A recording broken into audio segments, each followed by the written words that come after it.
This is Winning IR, a podcast exploring the diverse insights within the IR community. Join me, Mark Fasken, as I sit down with IROs and other IR stakeholders to discuss the winning strategies, tactics, and shifts in thinking that are redefining the profession. Building strong, transparent relationships are the cornerstone of the investor relations function, but is also one of the most challenging elements that IROs are faced with navigating. Building influence internally and externally within your organization requires trust from all sides. Becoming a strategic partner within the organization starts with becoming a strategic partner to your C-suite. Today's guest is Kendra Brown, who has been at FactSet for 24 years in various roles, including almost 20 years in product management. She was also the SVP, Chief of Staff, before transitioning into the Head of Investor Relations. Just recently, she transitioned into a new role as the SVP, Senior Director of Banking and Sell-Side Research. Throughout Kendra's tenure, she has become an integral part of the business, acting as an operational and strategic partner to the C-suite at FactSet, supporting the company in navigating their growth and innovation. We get a lot of questions from investor relations professionals about how to get a strategic seat at the table, and in this episode of Winning IR, Kendra lays out the playbook. So Kendra, I wanted to start with a little bit of background on your journey, which has been pretty diverse experience at FactSet, going from product to being chief of staff to then spending about 2 years most recently in the investor relations department. How do you think that journey has influenced or shaped how you approached investor relations at FactSet? Thanks, Mark. I think that's a really great question. And whenever I talk to people, I can't say it's a journey that I had mapped out for myself, but if you look at the building blocks, those different roles really built on one another really well to come together in a way that I thought was made for a really great turn as IRO. So if I pick it apart, first of all, when you think about product management, really teaches you how to think. So you think about product management, you focus on clients. So client centricity is really important, and desired outcomes. Who are you building for, and how do I want to change their behavior? What problem are you trying to solve, and how are you successful? That's really what at the heart of product.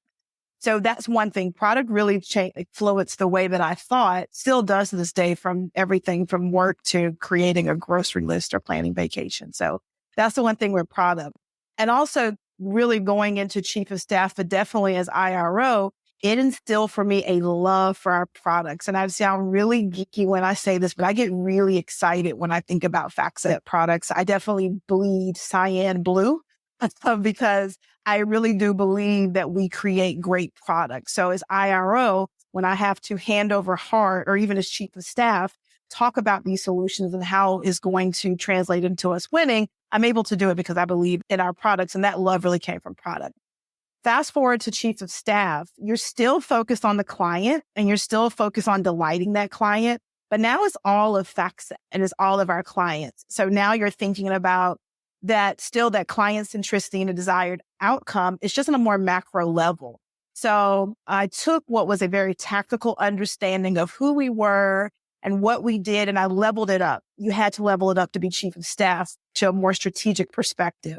So our products, our teams, our users, and allow that experience to really contribute to these enterprise mandates and strategic initiatives. And also it opened my aperture and gave me a more holistic understanding when I was chief of staff of who we were. I always tell people it's like living in a house and discovering there's like this really cool secret tunnel to Oz underneath this place, because I've been at FactSet for 24 years. So to get a role that really just turns my understanding of FactSet on its head in a very good way really prepared me well to have this outside-in perspective that I think investor relations gives you. I think the other thing that was really important that chief of staff gave me is that I partnered with senior management, which is really key. And I really gained an understanding of the problems that they were trying to solve and the outcomes that were desired. So it made me a better partner in a very new way. And finally, chief of staff, you learn how to tell a story. You're responsible for board reporting. You're responsible for internal communication. So you take in a lot of information. I'm invited into a lot of conversations as proxy for the CEO. And I take all that information from different stakeholders, and you're able to synthesize and manage that. And if you think about what really IR is, it is the intersection of this communications, this strategy, it's finance, and it's relationship building. So it's all of the things that I had worked to perfect over those previous 20 some odd years. So when I think about IR and how it prepared me, I was able to speak to shareholder value that comes from these market leading solutions and best in class content.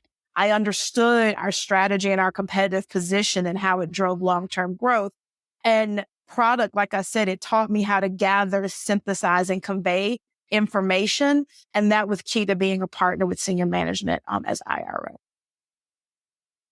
Wow, that's very well summarized. And I mean, I love that idea of being sort of client-centric and focusing on a problem to solve. Like, I mean, I think when you talk to a lot of IROs, there's a lot of problems to solve as an IRO, a lot of problems to solve as a public company. And I think one thing I think I've also learned from product management is it's all about prioritization too, right? Yes. Like what is most important at this point in time. So that's super helpful. And, the chief of staff experience is also obviously very interesting because you're, to your point, like catering to the whole company. I mean, you're engaging with management, you're sort of that proxy for the CEO or CFO at times.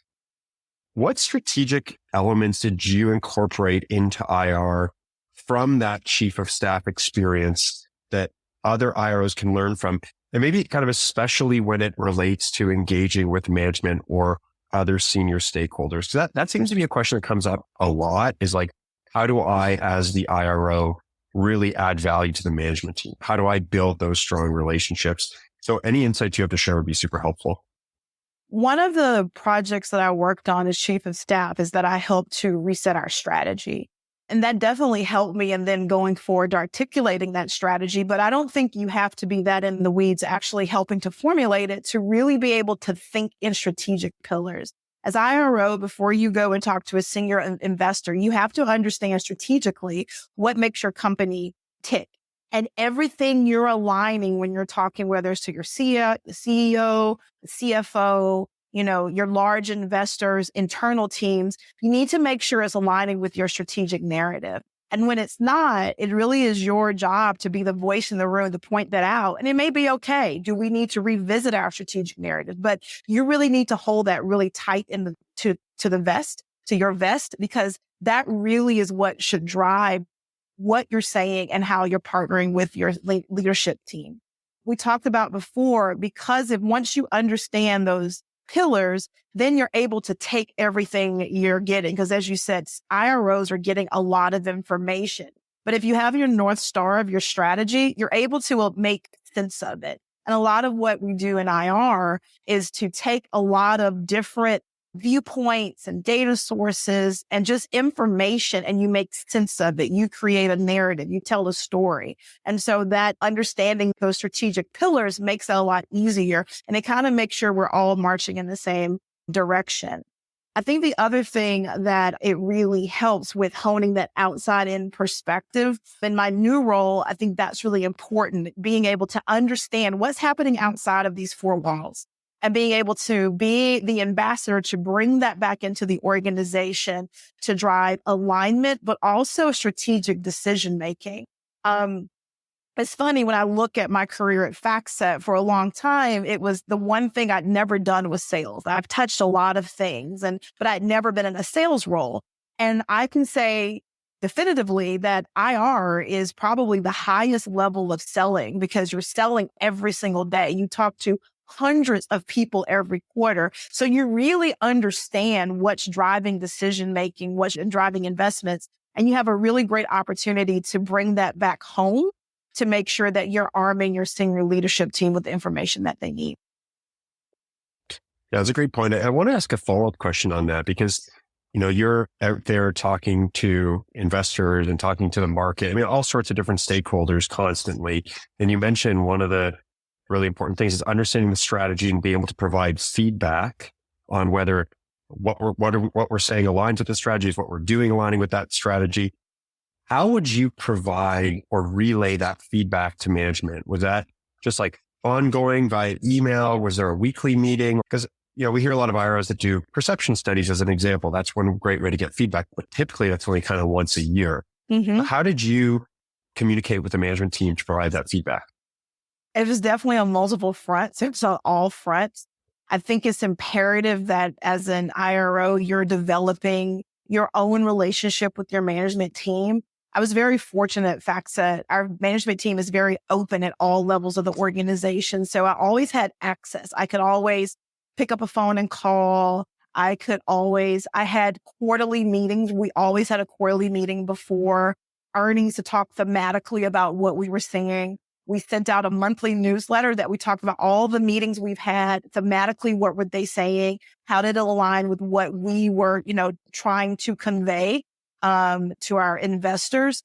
Different opportunities for engagement. But I think the main, even if you don't have that level of access, because I think a lot of that for me came because I was chief of staff and I had kind of created some of those inroads, but I don't think it's impossible to start those different channels. Most IROs report to a CFO. Your CFO should be your partner in crime. How can you inform them to be your proxy in maybe the rooms that you're not in? Make sure you have something to say so that you're consuming information, so that people are seeking you out. So the more you're able to anchor yourself in the narrative for your company, the narrative for the space you can create, the information that you're able to provide, and you're able to proactively push that out, whether it's newsletters or ad hoc meetings or bringing more of your bench on to different shareholder meetings and conferences so they can see what you do and they're very excited about it. However you need to do that, I think figuring out how to form that really close relationship with your senior leadership team is pretty critical. Yeah, I totally agree. And we hear that a lot of just having those strong relationships, having the ability to provide feedback in real time is so important. You really emphasize the need for our professionals being strategists. You mentioned being part of the strategy, being involved in the creation of the strategy and providing feedback on it. And that's also how you build these strong relationships with the C-suite and investors. But so one question I asked you is, you've been at FactSet for quite a while. It's I think you're 20 something years now. 4 years now. Yeah. So for everybody listening, Kendra may know more about FactSet than anybody at FactSet. It's possible. I don't know. More all the history. And, obviously not a lot of IROs have that level of understanding of the business and how it's grown up over time. And so what are some steps or what advice would you have for an IRO who's trying to get to that level, but maybe has only been at the company for 6 months, 12 months? How can you get up to speed? Yeah, that's a great question. I don't think my journey is a typical one. And a lot of times people have to get to that same level of partnership and understanding in a much shorter time. So advice that I would give are things that I think about. One, be curious. I can say, even though I was in product in a very specific part of our business. So there was still a lot of learning as chief of staff and then as IRO. So the first hour of my day was always about consumption. So this can be understanding what was going on in the larger market and how that affects our performance. This can be listening to a recording of a town hall that I didn't attend, but figuring out a way to engage with someone externally or internally, but make time to be curious. I think that that's really important so that you can arm yourself with information. Related to that, be a student of your competitive landscape. Read transcripts, read research reports, news stories, press releases. FactSet, shameless plug, was really great for me to do this as a tool. I had alerts that before I started my day when I was eating breakfast, it would tell me the information I needed to know on us, on our competitors. And I could use that to really get informed and understand how to go about my day before I started a single meeting or spoke to anyone. Something that I spent, when I first got into the role, a lot of understanding. The way I learn is by doing. I'm a tinkerer. So look at models, but also try to build your own. Try to build valuation up for yourself. Rely on your finance team if there's questions. And it's not just the numbers. Our investors can come up with the numbers. They see the 10Ks and the 10Qs and the different filings that you may have. They read your research reports. They talk to analysts. They want to know the why. So build those models up yourself and then really be able to understand what's driving it. And I think spending time in that exercise makes you more well-informed, but also makes you a better partner. Look at consensus estimates. Know how the street expects you to perform And how does that align with how you expect yourself to perform and the narrative that you're creating for your company? It's really important that you understand the space you compete in and why you're a better long-term investment than your peers. And that is something that is valuable for management. And you're really the only one in the organization that's looking at it in a holistic way. Related to that, understand what's important for your senior leadership team. What makes them tick? One thing I did when I started in this role, because I'd never worked with I did this as chief of staff. I'd never worked with our executive leadership team in that way. I scheduled one-on-ones with all of them to understand what's top of mind for you, what's working, what's not working, and how can we be better partners. It was just 4 questions that allowed me to do my own internal perception study of sorts, but allowed me to be a better partner. And then I used that to understand how do I work with them and who do I need to collaborate with going further. I think the last thing I would say is find your tribe, and that can be internally and externally. One of the first thing I did was join MIRI because I had never been an IR and I needed to know what good looked like. So find different professional organizations or even other IROs. You will be surprised. IROs like to talk to one another, even IROs that you may consider competitors. They're very open with this is what works and these are questions that I have. So seek those relationships out and use them accordingly. And internally, I engaged with a lot of people. I looked at demos. I talked to salespeople. I really tapped into our internal network to understand how we were innovating. So I wanted to constantly evolve my understanding. So it's really about constantly having a fresh understanding of your business and the strategy and how that's driving performance. Those are great suggestions. I really like the one of sitting down with members of the management team and understanding what's working, what's not, what should we be doing moving forward. I feel like that's like classic product manager approach. Find what's broken and fix it.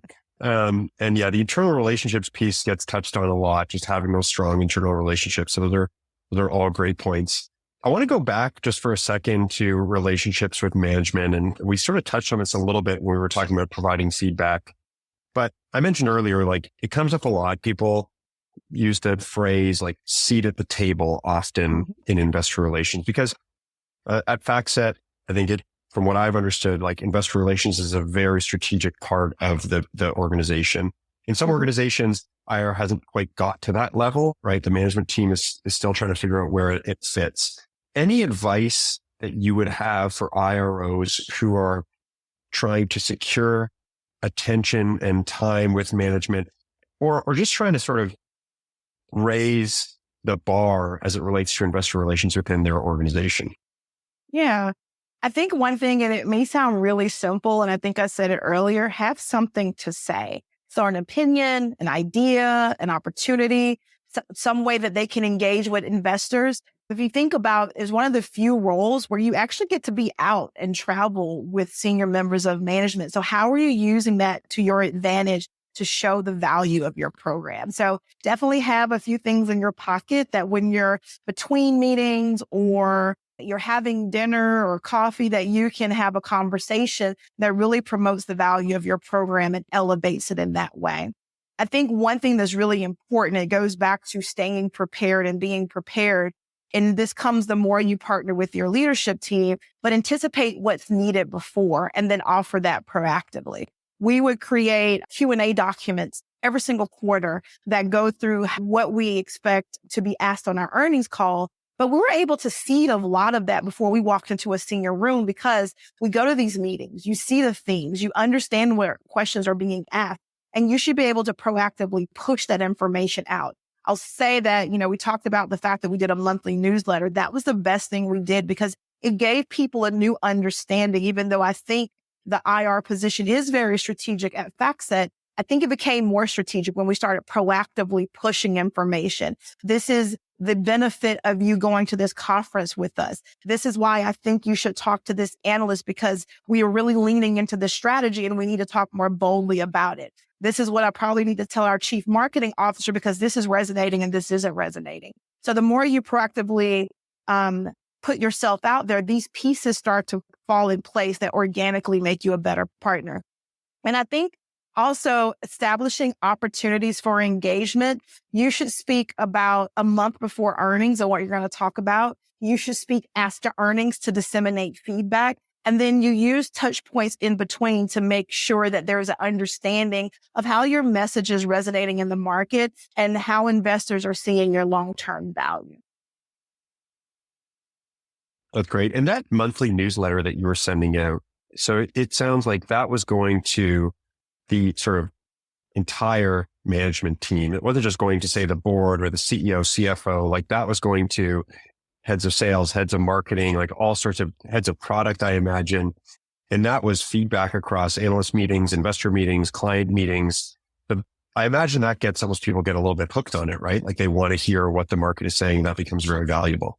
Absolutely. So it went to our entire executive leadership team. It went to our finance leadership team, because I think it's also, you have a really great opportunity to kind of bring up the organization and understanding the why, what makes us tick. So our finance team really wanted to understand, we work with you so closely to make sure we report every quarter, we look at these schedules, we make sure these numbers are accurate, but what do they mean? What are they driving? So we're sending that commentary so they understand how that quantitative story is really speaking to a qualitative story. And then there were other stakeholders we would send it to, but you're right. We would get feedback like, oh, that's great. I had never thought about that. Or actually, I'm talking to this partner. Do you have any feedback? Have you heard about them? So it just really opened the opportunities for engagement as we started to proactively push that information out.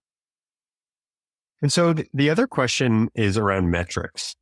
I think this is common in a lot of roles, but in IR specifically, people talk about the ROI of investor relations and how do we measure ourselves? And is it the share price or is it the number of meetings and all these different things and metrics that people can track? What metrics matter most to management, or maybe what were some of the more important ones at FactSet specifically? And how did you engage with management to decide on those metrics? So thinking about like an IRO who's maybe listening to this and they're kind of like, how do I measure the program? How do I demonstrate value? How should somebody go about that? Absolutely. And for me, I would have to, because I do come from a product background, I'm always thinking about KPIs. So if anything, I had to hold myself back because there's so many ways to measure what you're doing. I think the one thing, and I think every IRO thinks, has this, is stock price and valuation. You get calls and the price is going up and down and they're asking you why. We know a lot of that is like tea leaves and you really can't explain, but you should try as much as possible to correlate your IR activities with price movement. And that you'd be able to have some level of understanding how those two things may be impacted. I think that is the number one thing, to really look at your price after IR events, look at your price after certain press releases, look at your price after press releases or certain events from your competitors so that you can really understand how your stock moves on a monthly basis and understand those things so that when you're asked, you can provide an answer or you can offer an answer when no one is asking. I think that that's really probably the one thing. I know it's not the easiest thing, but having some type of point of view on that.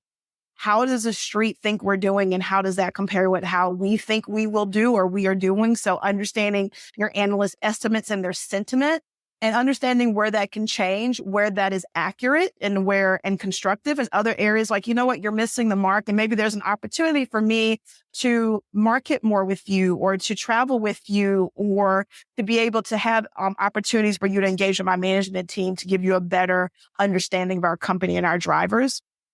I think change in investor base is really important. And that's one of the top stories I always like to tell.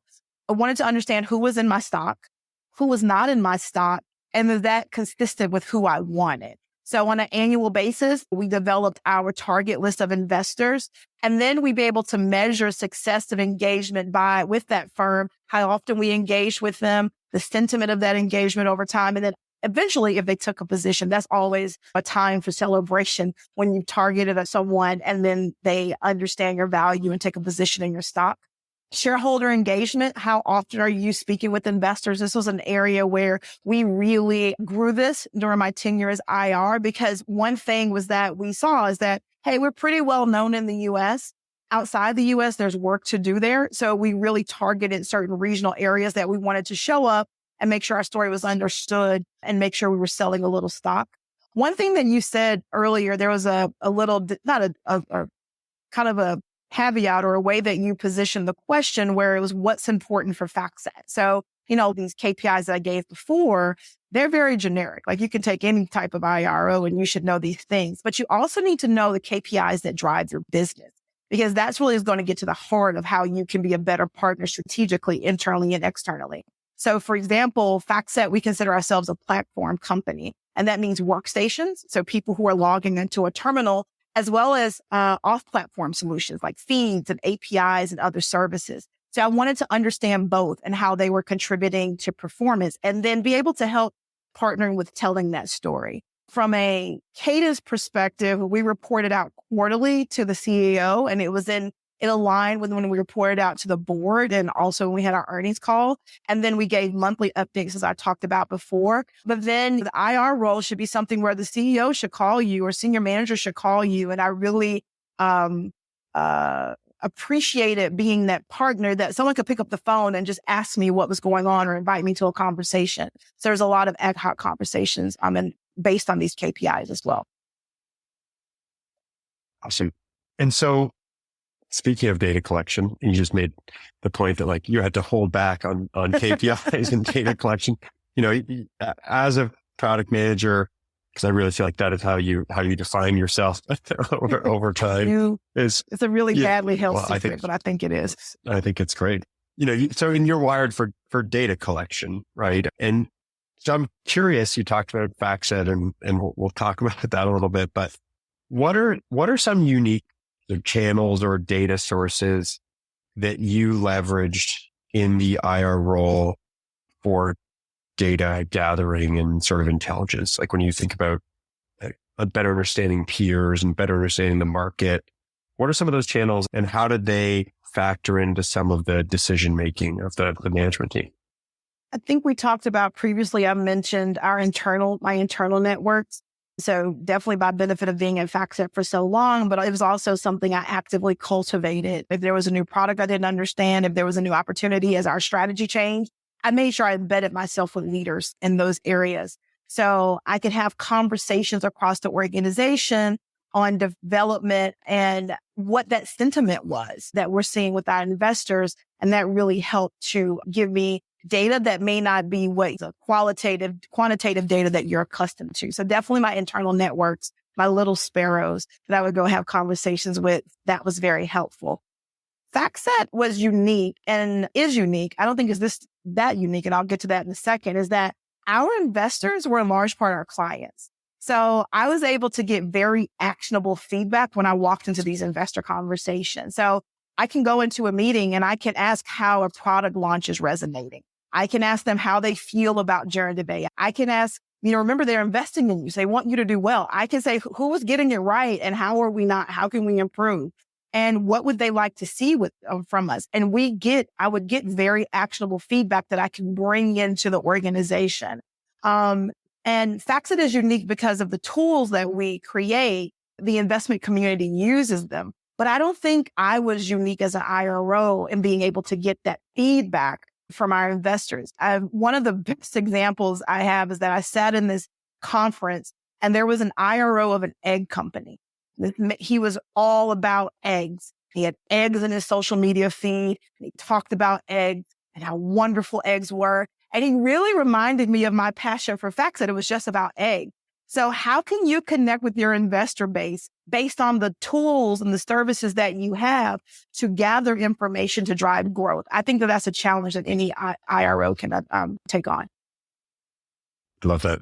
I recently I met with a former IRO from Crocs, and he said that he used to show up to his meetings with a Croc. And he was like, how many people do you know who have Crocs? I was like, it's amazing. Yeah. No, I think that's a really good point. And to your point, there are a lot of IROs who are probably regularly meeting with investors and probably not talking to them about their experience with the company and their feedback on the products and services. And so I think, and that's that valuable insight that you can come back and say, hey, we talked to them about stock and how it's performing and everything and questioning about the strategy, but we also got some really helpful product feedback.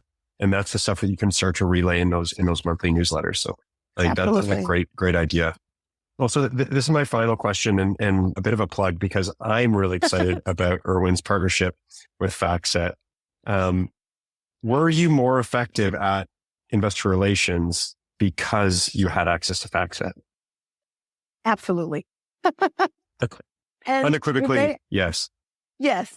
And I think that I, hand over heart, I always say that. I can say that even if I wasn't IRO for FactSet, if I didn't have FactSet, I would have asked for FactSet.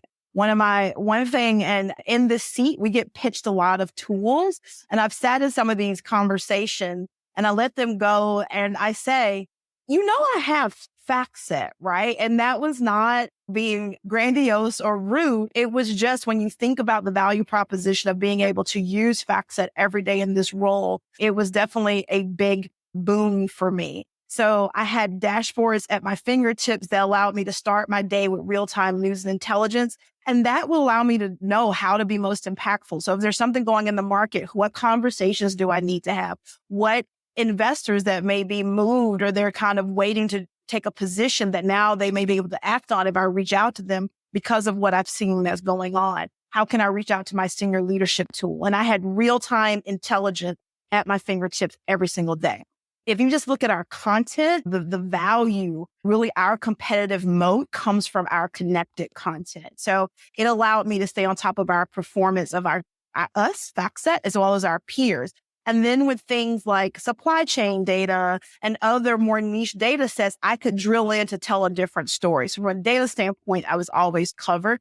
Something very near and dear to me in my new role is that we have a productivity suite. So I built really robust models that I could press a button and update every single quarter. So even if it wasn't a quarter, if I get that call at 5:49 where Phil Snow, our CEO, is asking a question, I have a model that I can push a button and now I am prepared. And that productivity suite allowed me to do that. And then the final thing I would say is that, and you're making me excited, Mark. I feel like I'm giving my IR pitch again. Well, I can tell the passion is bleeding through. When I think about our open ecosystem, it makes it very easy. That gives us the ability, if there are gaps or areas where I need more, I can connect them very easily. So that is the power of FactSet, that I'm able to use what I have in my workstation, but I'm able to be broader and bring in other solutions as needed, which also, like you were talking about, as far as a plug, where things like Irwin come into account, products like Irwin come into account, where it allows you to create a complete, strong IR ecosystem. And that's really the value that FactSet afforded. Awesome.